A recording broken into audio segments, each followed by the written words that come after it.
অনেক ধন্যবাদ। এইটা হলো কিছুদিন আমাদের ডাক্তারি। খুশি হয়েছেন? অনেক খুশি হয়েছি দাদা ভাই, আবার আসবেন আমাদের বাড়িতে। আমার ছেলে মেয়ের মুখের দিকে তাকে আবার আসবেন দাদা ভাই, আমাদের খুব কষ্ট হয়। হ্যাঁ হ্যাঁ, অনেকদিন আসেননি আপনি, আজকে আসছেন, অনেক খুশি হলাম। আপনার পথেই বসেছিলাম। তাই? ভালো আছেন আপনারা? মোটামুটি ভালো আছি। অনেক দাদারা এই ভিডিও দেখে অনেক সাহায্য করেছিল। আচ্ছা আচ্ছা। এখন তারা আর আসে না কেউ, এখন কষ্টের মধ্যেই আমাদের কষ্টের মধ্যে দিন কাটতেছে, খুব কষ্টের মধ্যে দিন কাটছে। এই বাচ্চাটা 2 মাসের টিউশনি দিতে পারছি না, এই বাচ্চাটাকে ঠিকঠাক খাওয়াতে পারছি না, যার চিকিৎসা করতে পারছি না। এখন কি আপনি দেখতে পাচ্ছেন কিছু? না না, কিছুই দেখতে পাইনি। কিছু দেখতে বন্ধুরা, এই মানুষ, এই যে দাদাটা দেখতে পাচ্ছেন আপনি, ইনি মানে ব্রেন স্ট্রোক হয়ে চোখে দেখতে পায় না, দুটো চোখে এক চোখে দেখতে পায় না, পান একটু না না, একটু দেখতে পায় না। এই ছোট ছোট দুটো বাচ্চা, এদিকে আসবো না, এই যে ছোট ছোট দুটো বাচ্চা, এই একটা ছেলে এই একটা মেয়ে। তোমার বয়স কত?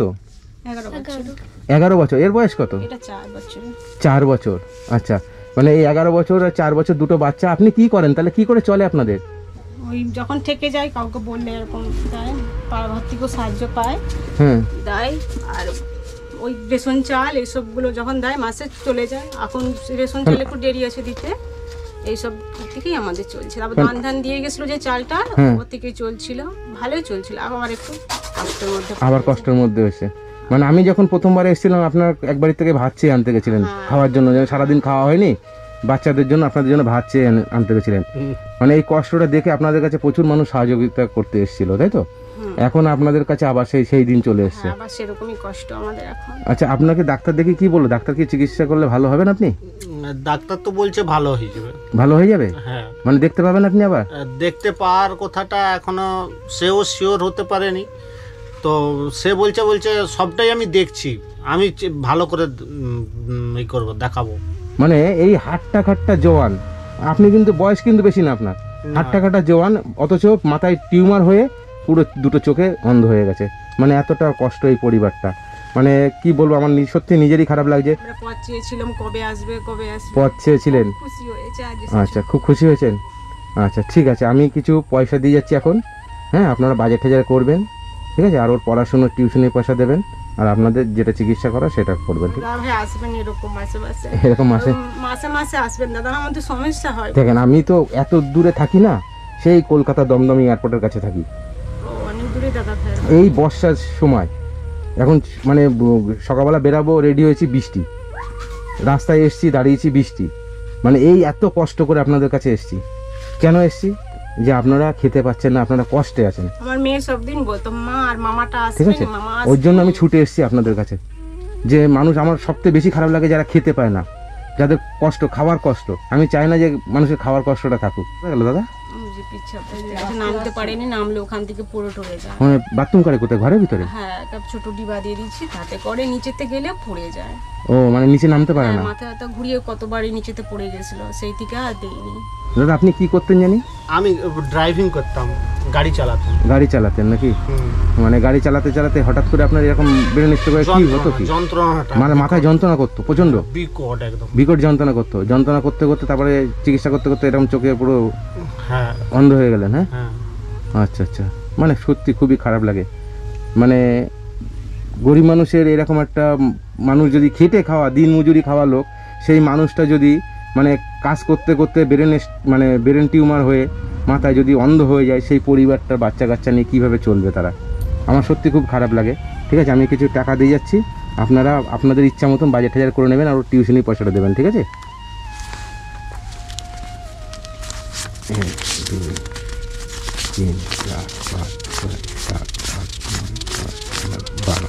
না, এখানে 6000 টাকা আছে, গুনুন। অনেক ধন্যবাদ। এইটা হলো কিছুদিন আমাদের ডাক্তারি এইবার মানে আর কত আছে? 6000 আছে। খুশি হয়েছেন? অনেক খুশি হয়েছি দাদা ভাই, আবার আসবেন আমাদের বাড়িতে। আমার ছেলে মেয়ের মুখের দিকে তাকে আবার আসবেন দাদা ভাই, আমাদের খুব কষ্ট হয়। আমাদের যখন দিতে আসলো সবাই, তখন আমাদের খাওয়া দাওয়া কোনো কষ্ট ছিল না, আবার আমাদের সেই কষ্টই হচ্ছে। আমি সেই করে দাদা ভাই বারবার আমি ফোন করে ডাকছিলাম। আচ্ছা, আপনি ভাবতে পেরেছিলেন যে 6,000 টাকা আপনি পাবেন আজকে? না আমি ভাবতে পারিনি, খুব খুশি হয়েছি। খুব খুশি হয়েছেন? আমি বাজার করে দিতে পারতাম, কিন্তু বাজার করার থেকে আপনার পয়সা দিলে আপনারা ওই টিউশনি পয়সা দেবেন, দাদা চিকিৎসা করবেন। হ্যাঁ ঠিক আছে, খুশি হয়েছেন সত্যি? হ্যাঁ, অনেক খুশি হয়েছে মনে খুশি, প্রচুর খুশি, হ্যাঁ প্রচুর খুশি। ঠিক আছে। সবাই বলতো যে, আর আমাদের মানে বাকুল ঘর বলো, সাইটের লোকেরা বলতো, এখন সাইটের লোকটাই বেশিরভাগ বলতো যা আর কি আসেনি, আর এরকম আর মনে হয় আসবেনি, যা সব দিয়েছে আর আসার কথা না। আর আমরা বলতাম না তরুণদা আসবে, তরুণদা কথা দিয়ে মানে গেছে আপনাদের আমাদেরকে। বিশ্বাস ছিল যে তরুণদা আসবে? হ্যাঁ আমাদের বিশ্বাস ছিল যে আবার আসবে তরুণদা। অনেকে বলতো আর হচ্ছে দিতে আসবেনি, এরকম পাড়াপড়শি বলতো দিতে আসবেনি, তোমাকে যা দিয়ে গেছে আর দিয়ে যাবেনি হয়তো। আপনাদের দেখছি আমি আরো কিছু করতে পারি নাকি, আমি চেষ্টা করবো। হ্যাঁ, আপনাদের যাতে কষ্ট না হয়, আজীবন কাল যাতে আপনাদের কোনো ব্যবস্থা করা যায় সেটাও আমি দেখবো। তরুণদা, থাকবেন দাদার পাশে। আমার যা রোগ ও সারা জীবনই মানে হতে হবে ওদেরকে, দুঃখ ঠিক পেতে আছে। হবে। হ্যাঁ, আমার দিকে আমি বলে- চেষ্টা করবো, আমি কথা দিতে পারছি না, আমি চেষ্টা করছি যে আপনাদের যাতে কোনোদিন আর কষ্ট না হয়। ঠিক আছে। যখন বলতো যে আসবেনি ভাবতাম যে সত্যিই কি হ্যাঁ, আর আপনাদের আসবে আসার না। আগে আমরা একটা কথাই বলতাম যে তরুণদা ওরকম মানুষ নয়। তাই কি করে এত বিশ্বাস হলো আপনার? হ্যাঁ, আর বাবা যে মানে মানুষটা অত দূর থেকে অত আসতে দূর পারে। থেকে আসতে পারে, হ্যাঁ আমাদের এর জন্য, তাহলে আমি তাকে আবার অবিশ্বাস কি করব? আচ্ছা আচ্ছা আচ্ছা, যাই হোক, আপনার বাপের বাড়ি তাই তো? হুম, আপনার বাবার বাড়িতে আমি যাওয়ার সময় একটা ভিডিও করেছিলাম, আপনার দিদির মেয়ে, হুম। সে আমাকে রাস্তার থেকে ধরে আপনার বাবার বাড়িতে নিয়ে গেছিলো, ট্রেনে নিয়ে গেছিলো, নিয়ে গিয়ে আমি ভিডিও করেছিলাম, পরে জানতে পারলাম যে ওইটা আপনার বাবার বাড়ি। তারা তো খুবই কষ্টে আছে। হ্যাঁ, আমার আমি- বাবার অ্যাক্সিডেন্ট হয়েছিল 3 বার, তার থেকে কাজ পাটে সে আর যেতে পারে না। যেতে পারে না। তাকে ডাকেনি। যাক, 6 মাস বিছানায় পড়েছিল, তারপরে সুস্থ হয়েছিল। তখন অনেক চেষ্টা করেছিলাম দাদা ভাইকে আনার জন্য, কিন্তু তখন আমরা ফোনে সেরকম ভাবে পাইনি। যাই হোক, আপনার বাবার বাড়িতেও গেছিলাম, তাদেরকে আমি 1400 টাকার বাজার করে দিয়ে এসেছি, আবার 3500 টাকা দিয়ে এসেছি। আমার বাবাও তো ওষুধ খাওয়া বন্ধ হয়ে গেছে। ঠিক আছে, তারও। তাহলে আপনার বাবার বাড়িতে যেটা করেছি আপনি কত খুশি? অনেক খুশি হয়েছি। অনেক খুশি? আমার বাবা ওষুধ তো হ্যাঁ, খেতে পারবে। খুশি তুমি? ঠিক আছে, তোমার দিদি কেমন কাঁদছিল, হ্যাঁ মাসির মেয়ে, যে আমাকে রাস্তা থেকে জোর করে ডেকে নিয়ে গেছে, দেখেছেন? হ্যাঁ, ও এখানে শুনে রাস্তাতে দাঁড়িয়েছিল। হ্যাঁ, আচ্ছা আচ্ছা, ঠিক আছে, আপনারা ভালো থাকবেন। হ্যাঁ, আমি যদি আবার কখনো সময় পাই আমি আসবো। হ্যাঁ, আসলে কথা দাদা, দিতে পারছি না, আমরা ফোন তবে আমি করবো। না আসলেও আপনাদের মোটামুটি চেষ্টা করবো, আপনাদের কোনো অসুবিধা যাতে না হয়। পাশে থাকবে। ঠিক আছে। দাদা। অনেক ধন্যবাদ। অনেক খুশি হয়েছি। আমি যা শুনেছি এরকম ফোনে বলছেন যে আজকে আমি যাচ্ছি, আমি পথের দিকেই তাকিয়ে বসেছি, কখন আসবে দাদা, কখন আসবে দাদা। আচ্ছা, আমার দেরি হচ্ছে, ভালো থাকবেন, আসবেন আসি, দাদা। আপনারা ভালো থাকবেন। হ্যাঁ, আসবেন খুশি হয়েছেন তো আপনারা? হ্যাঁ, অনেক হ্যাঁ, ঠিক আছে, চিকিৎসা করুন, আপনারা বাজার করুন, খাওয়া দাওয়া করুন, তোমার স্কুলের পয়সা ঠিক মতন দেয়। ঠিক আছে, ভালো থাকবেন। হ্যাঁ, টাটা, আসি। হ্যাঁ দাদা ভাই তো মাথায় হেলমেট পরে থাকো। হ্যাঁ, এবার এটা বুঝতে পারিনি, বলছে কেমন দেখতে বুঝতে পারিনি। তাই? এবার ফটো খুঁজে খুঁজে আমি দেখাই মেয়ের দিকে ছেলেকে, তখন আমার ছেলে দেখে বলছে মামা হেভি দেখতে, হেভি দেখতে। দেখবে আমাকে? হেলমেট খুলবো? জোরে বলে বলে হ্যাঁ। হেলমেট খুলবো? হ্যাঁ, আচ্ছা ঠিক আছে।